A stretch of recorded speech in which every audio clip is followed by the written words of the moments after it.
با سلام خدمت همه همراهان عزیز. در ادامه آموزش آخر بازی فیلیدور به اینجا رسیدیم که گفتیم اگر سیاه بخواد با رخ E1 کیش بده به سفید، شاه سفید به خونه D6 میاد. ما ادامه رخ E8 رو بررسی کردیم و قرار شد در آموزش بعدی حرکت شاه C8 رو بررسی کنیم. همونطور که در ویدیوی قبلی توضیح داده بودم، یکی از اهداف سفید این هست که شاه سیاه رو از خونه D8 به نوعی فراری بده تا بتونه مقدمات حرکت پیاده به سمت D8 رو فراهم کنه.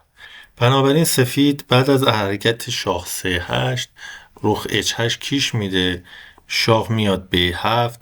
حالا سفید میتونه شاه خودش رو به خونه D7 بذاره و آماده این بشه که پیاده خودش رو به سمت D8 حرکت بده.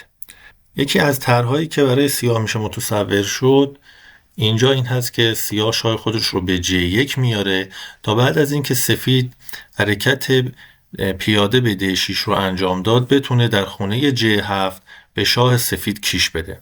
اما خب این طرح هم راه به جایی نمیبره، چرا که سفید میتونه حرکت شاه E6 رو انجام بده. بعد از اینکه سیاه دوباره کیش داد، شاه E7.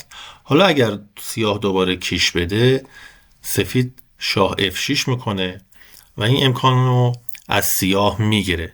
اینجا سیاه مجبور هست که رخ خودش رو به عقب برگردونه و الان پیاده سفید به خونه D7 میاد و در حرکت بعد میخواد وزیر بشه.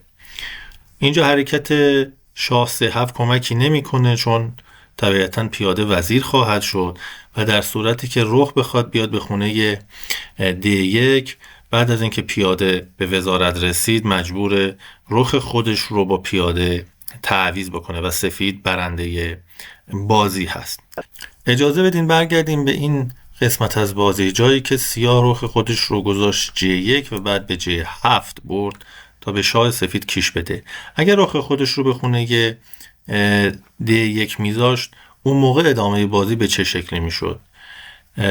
این هم یکی از ادامه هایی است که سیاه میتونه انجام بده. بعد از انجام حرکت رخ D1، سیاه پیاده خودش رو به خونه D6 میاره و اینجا هم یکی از آموزش های آخر بازی هست که معروف است به آخر بازی لوسنا، که این رو هم در آموزش های بعدیمون قرار میدیم که چطور سفید این وضعیت رو به برد میرسونه. خیلی ممنون.